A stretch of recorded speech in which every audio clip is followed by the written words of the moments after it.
tiny yet mighty insects play a crucial role in our ecosystem, particularly through their production of honey. This golden elixir is not just a sweet treat, it's a testament to the intricate and industrious lives of bees.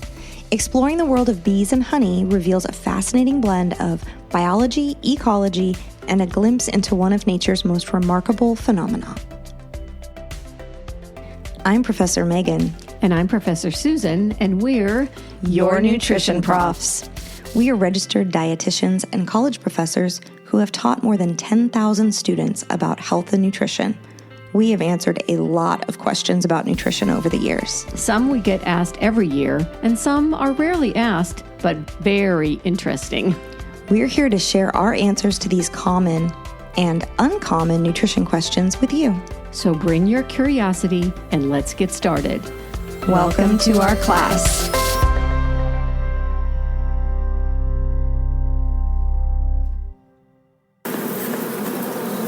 Do you hear that buzzing? I do. It sounds like bees. It is bees. They're the bees of a friend of mine, Jane Davis. She's an amateur beekeeper, and she was gracious enough to meet with me and to talk all about these industrious insects. You know, bees are so amazing. They really are. And I don't think I fully appreciated them until I met bees and talked to a beekeeper. And June is National Pollinators Month, the perfect time to talk about them. So let's start with a little background on bees. Well, humans and bees have had a close relationship for thousands of years, but bees have actually been around for at least 120 million years. 120 million. Yeah, they found bees in fossil records going back at least that far. That's the early Cretaceous period. The Cretaceous period when dinosaurs ruled the world. Right. So here's a little ancient history about when bees actually evolved. 140 million years ago, there were no flowers on the earth. Sad.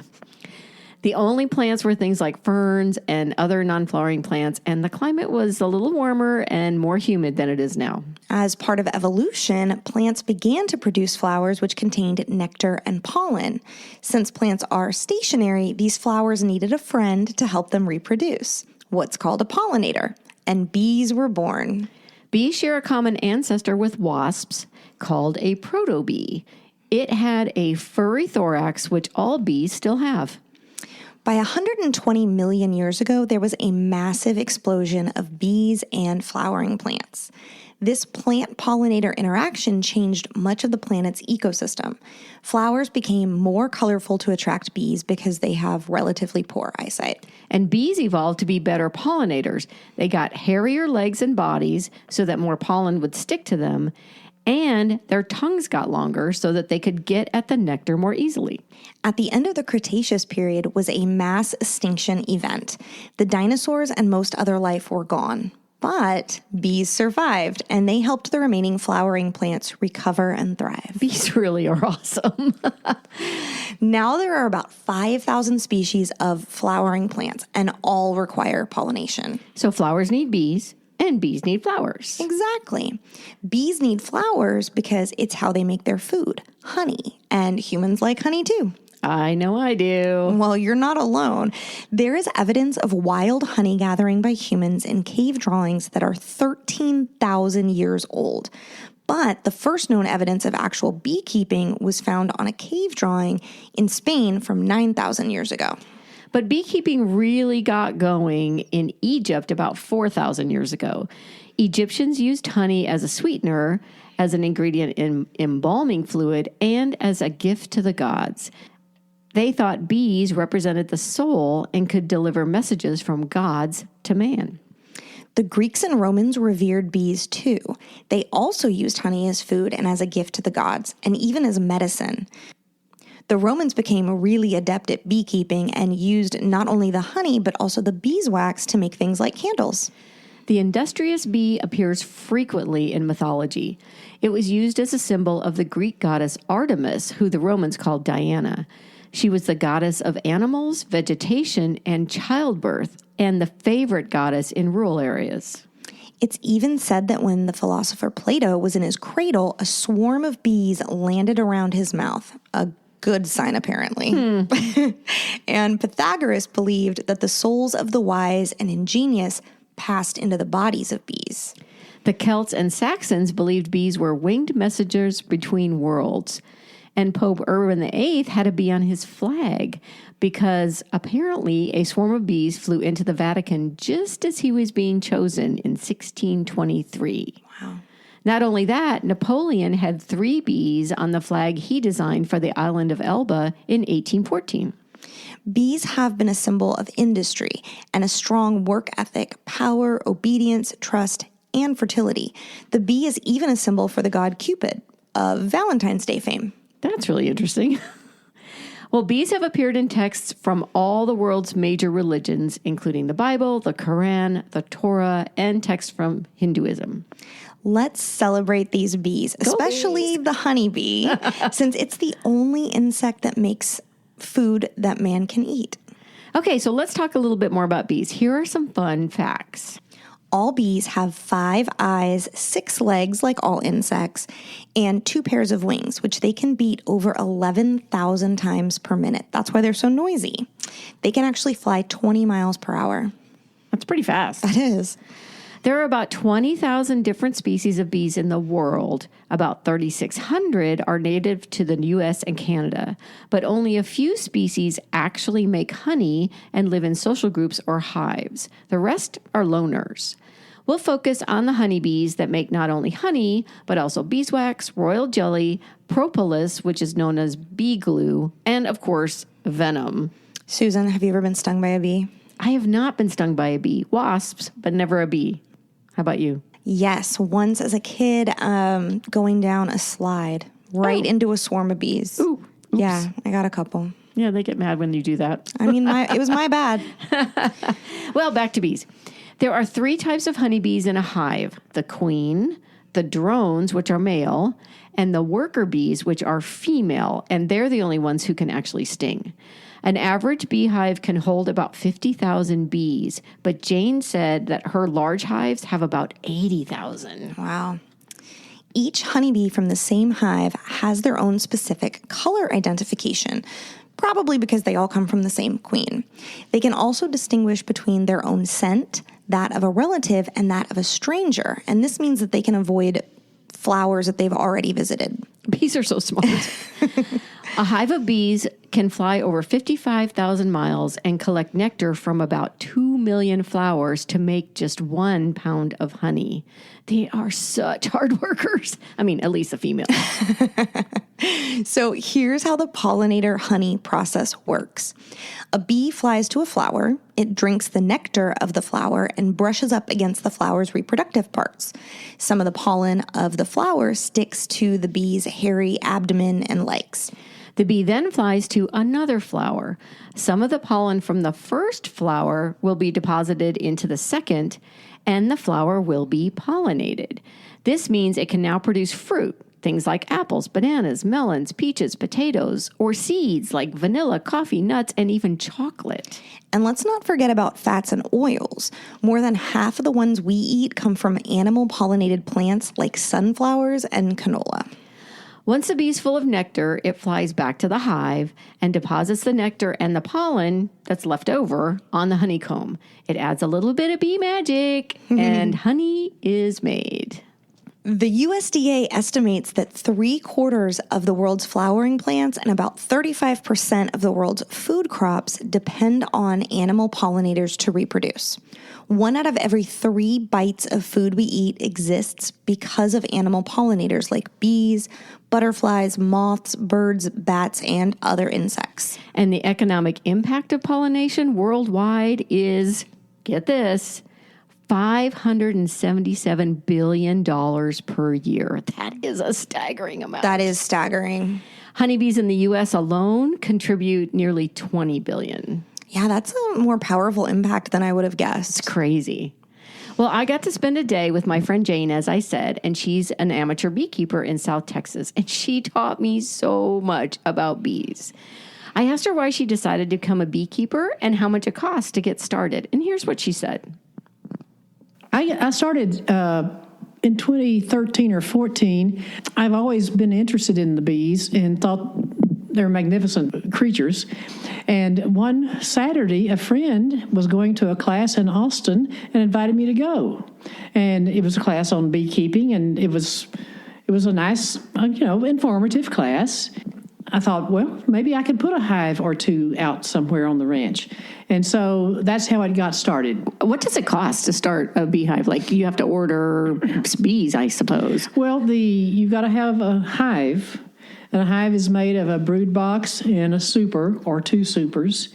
And so you have to buy that plus the frames that go in it.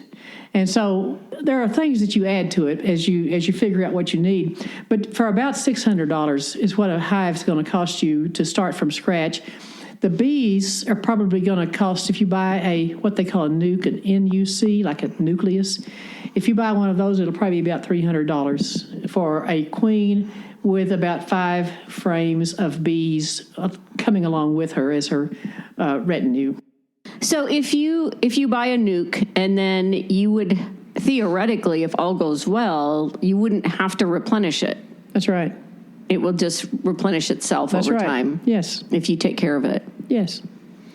And so those 5 frames will grow into the 10 across the brood box, and then they'll fill the super with honey. As you go up and up and up. Right. Jane has 6 hives on her ranch, and we posted some pics in our show notes. We talked a little bit about the types of bees that she has. You have, I think we saw, 6 hives now. Yeah. Mm-hmm. Yes. And you said you have Italian bees, Italian honeybees, and you have Texas honeybees. Right. And you said you can't tell the difference. I can't tell by looking, because I don't know the Texas ones very well yet. They've only been here about 3 weeks. And today is the first day I've opened their hive and looked at. And so they look just like regular bees. I just know the ones that I first purchased were Italian bees. And why did you pick Italian? They're very docile. That's a good idea. Well, and that's their reputation, and they do pretty well in the Texas heat. I do have one Italian hive, however, that is more aggressive than the others. And I don't really know why, unless their queen just is the eggs that she lays come into better, more aggressive bees. Wow. So all your hives have a different personality? Yes, they do. That's so interesting. And so you gotta have to know where you are and what's about to happen. Well, they seemed very docile when we were there and when we looked at them. Mm-hmm. They looked like they were busy. Yep. Sounds like those are good ones to start with, but how interesting that every hive has a different personality. I know, right? Well, we didn't go into the hive of the more aggressive Italian bees. We stuck with the nicer ones since it was my first time. Smart. Yeah. When we went to the hives, we had a smoker with us, which is just what it sounds like. And you've probably seen one on TV or on the internet. So Jane told me why we use the smoke. Bees are incredible. They communicate and they send out signals with pheromones. That's why you use a smoker, because it messes up their pheromones and they can't tell exactly what's going on. So you guys didn't have any problems? We did not, but Jane has been stung a few times. I have been stung before, but I have learned that I don't stand in front of the hive because that doesn't please them. When I go and mow, they don't like that noise. And so not only do I suit up with my bee suit, I wear chaps and gloves. Oh. Normally I work the bees barehanded, but when I'm mowing, they get so aggravated, especially hive number 6. they attack, They'll just sit there on my visor and look at me because they can tell where your head is. They can smell the carbon dioxide you're breathing out, so they know where to attack better. Oh, wow. They're so smart. They're very smart. And they work as a whole organism together. Yeah, they communicate. Mm-hmm. Oh, yeah. Bees actually are not very aggressive unless you scare them or hurt them. And if you scare them or hurt them, they'll send out some kind of pheromone and everyone else will become alert. That's how I got stung 19 times.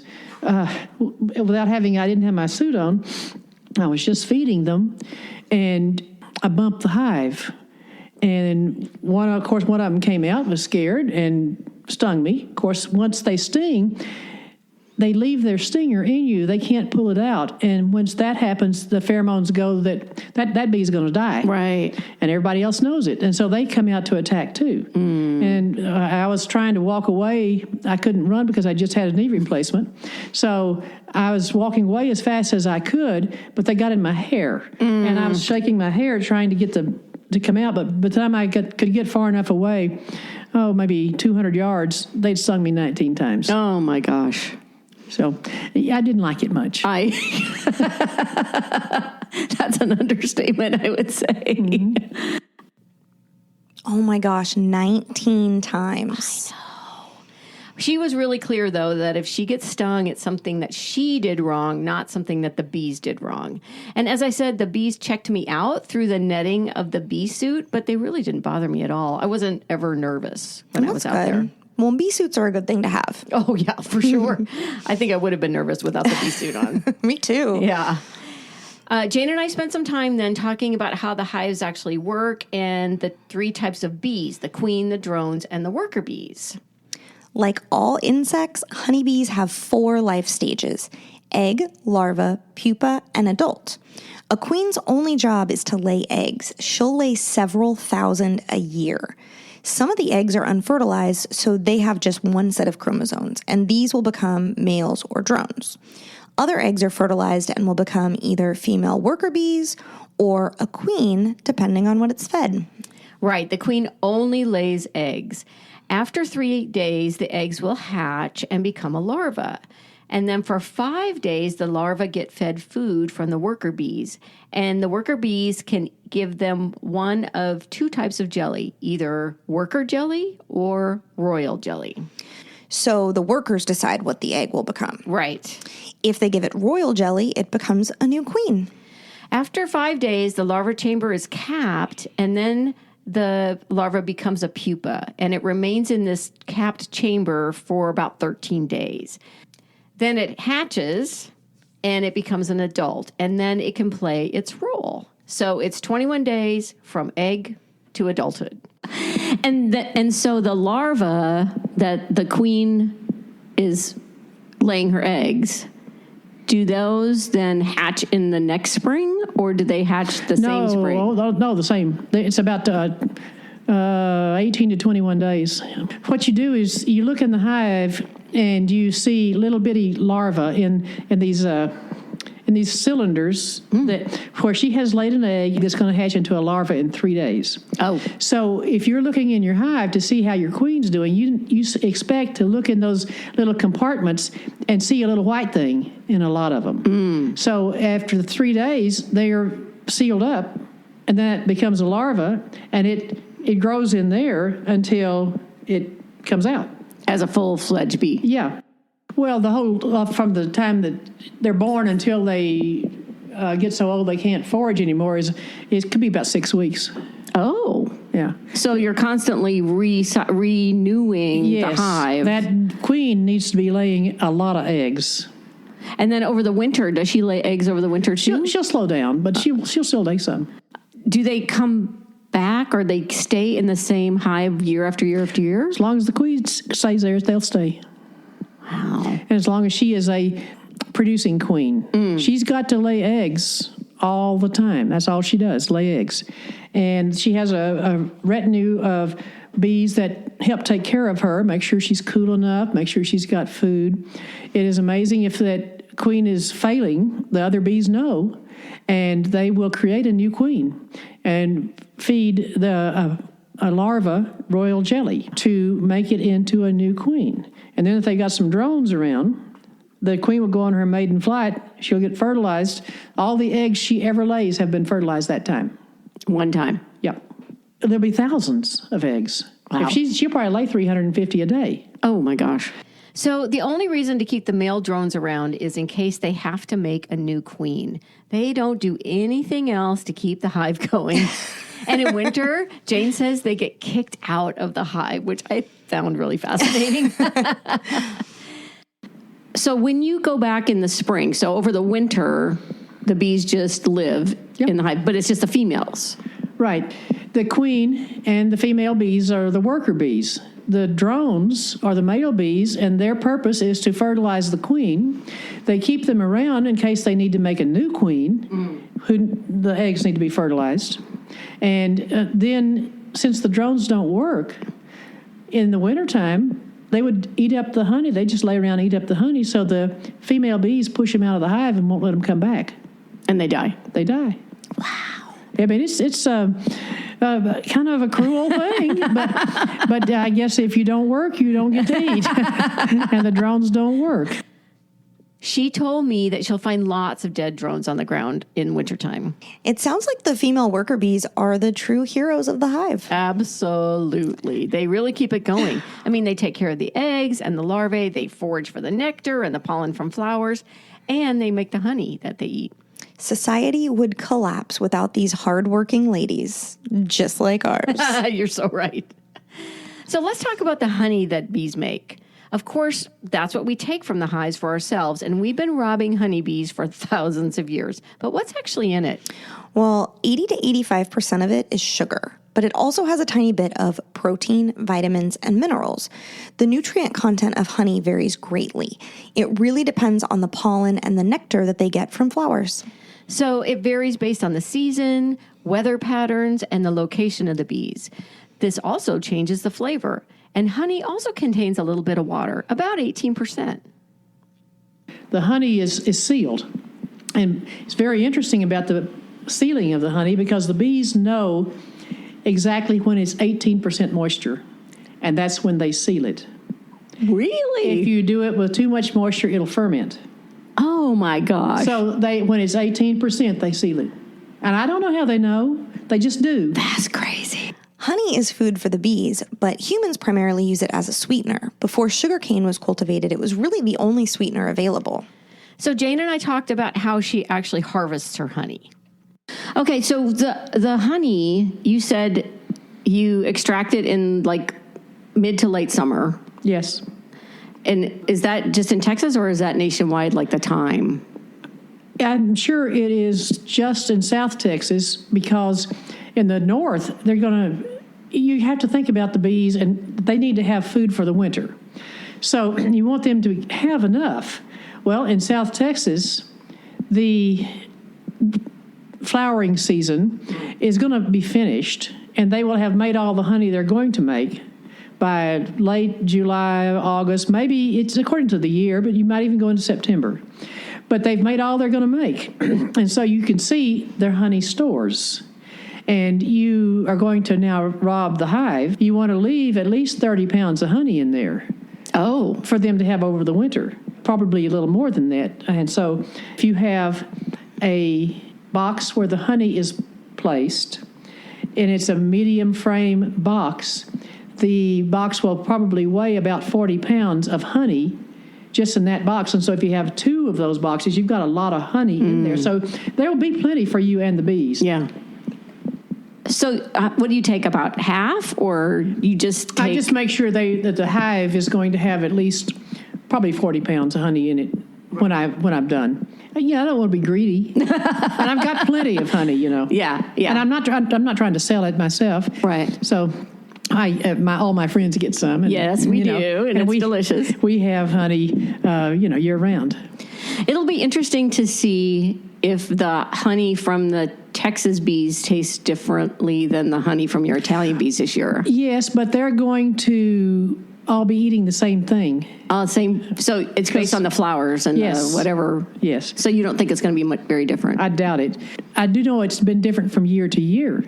Like a couple of years ago, the honey was a darker color and heavier, thicker than it was this last summer. But I don't know why. Huh. So whatever was available, the rains bring the spring flowers, and that's where most of the honey's made. So it just depends on whatever flowers you get. Mm-hmm. You can buy honey that says it's all clover honey or whatever kind of flower. I can't do that because I don't have a field right next to my hives that I've planted that grows enough flowers that's only where they'll go. They can go anywhere and find any kind of flower. But you tasted the honey this morning, and it was fairly sweet. It was very sweet. Yeah. tastes like honey. Yeah, I highly recommend honey straight from the hive. Yeah, we just opened where they had capped the honey, 18% moisture, and it is ready to go. Will they recap where we dug into it? Yeah. I don't know what they'll do, actually. They may be so mad at us they won't have it, So how much did you take last year? 80 pounds. 80 pounds. And the year before that?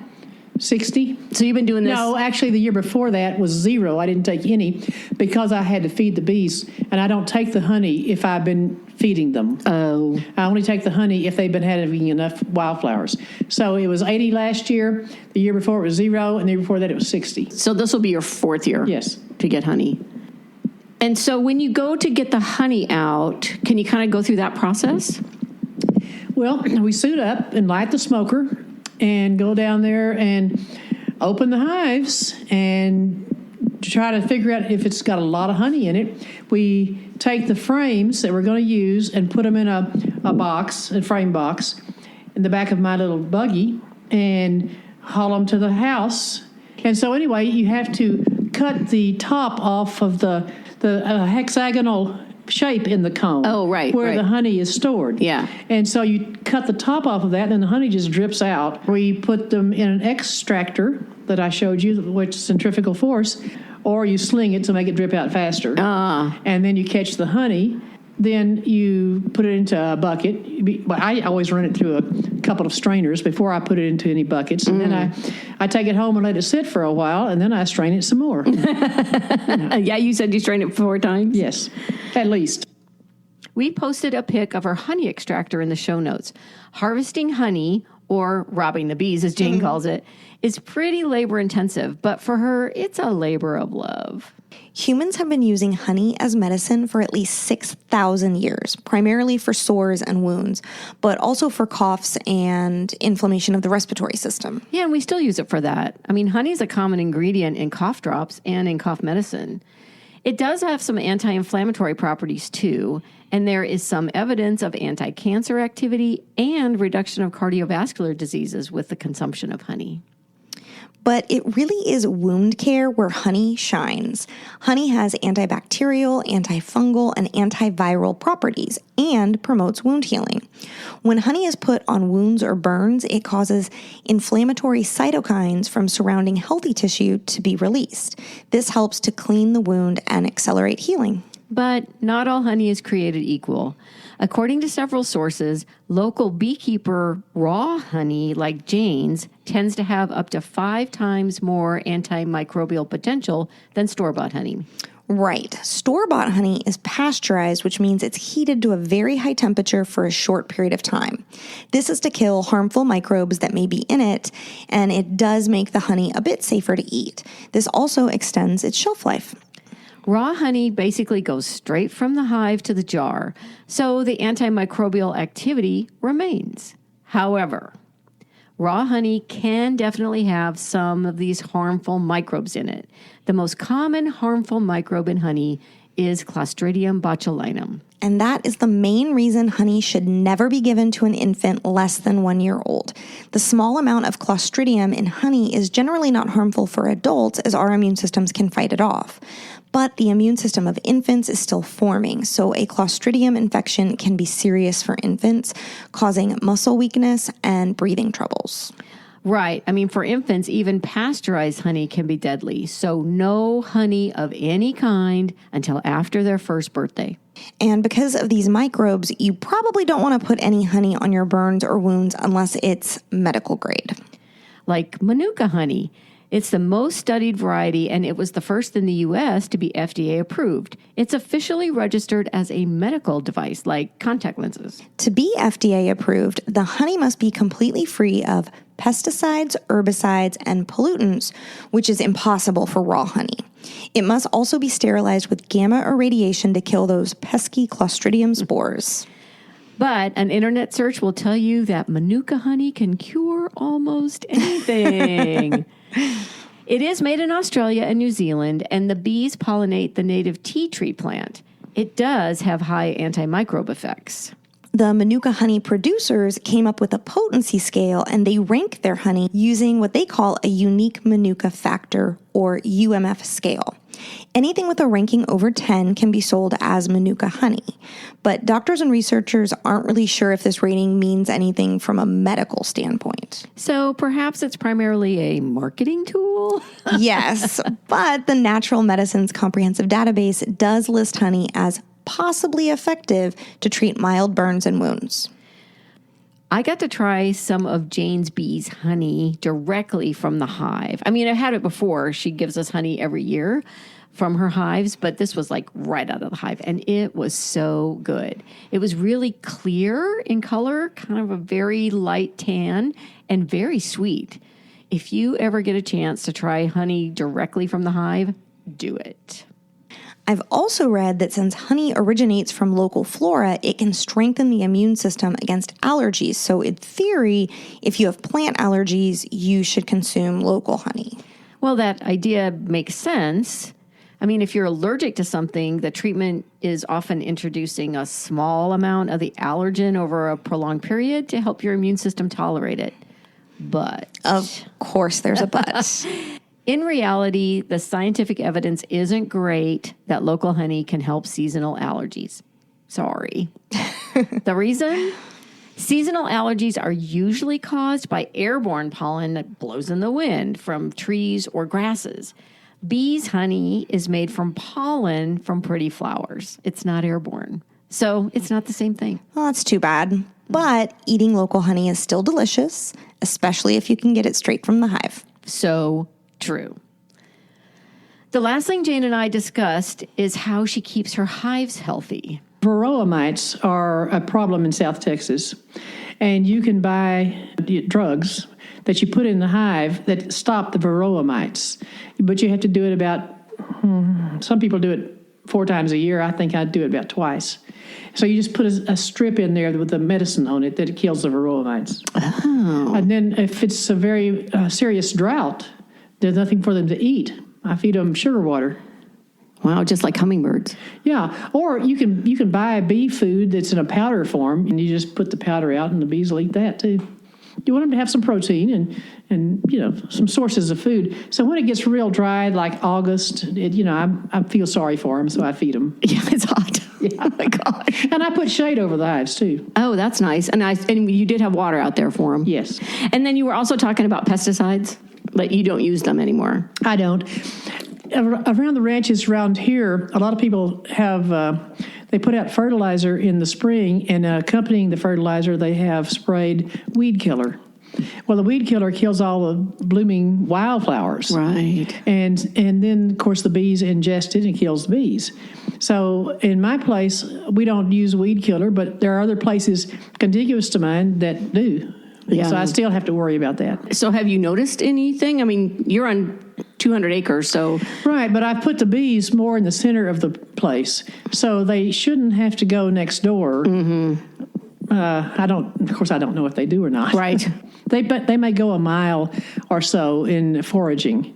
So if they went a mile, they would go into the neighbors' places. We're rapidly losing bees and other pollinators for many reasons: habitat loss, use of pesticides and herbicides, and our agricultural monocultures. But there are things we can do to help pollinators like honeybees thrive. So what could we do to encourage bees? I think we can plant flowers, the kind of flowers that bloom, that the bees can use. We can try to not put pesticides out or weed killer out. What else? Is there anything else we should talk about bees? I've told you a whole lot, and I hope I've been right on most of it. Thank you so much. That was so interesting. Well, that was really fun to see the bees. Well, and I hope you enjoy your honey. I am going to, for sure. And that's it for our deep dive into bees and honey. Special thanks goes to our friend Jane Davis, who loves her bees and is doing her part to keep her environment bee-friendly and her bees healthy and happy. If you want to hear the entire interview with Jane, you can find it in our show notes at yournutritionprofs.com.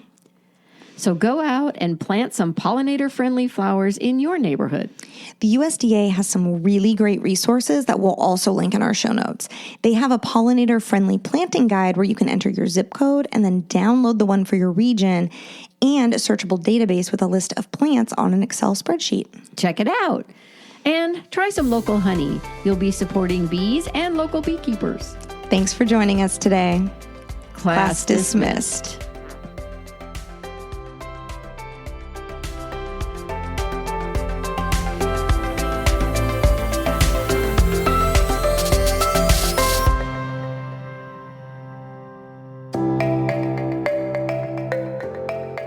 We hope you enjoyed this episode. You can find the show notes and a list of sources on our website, yournutritionprofs.com.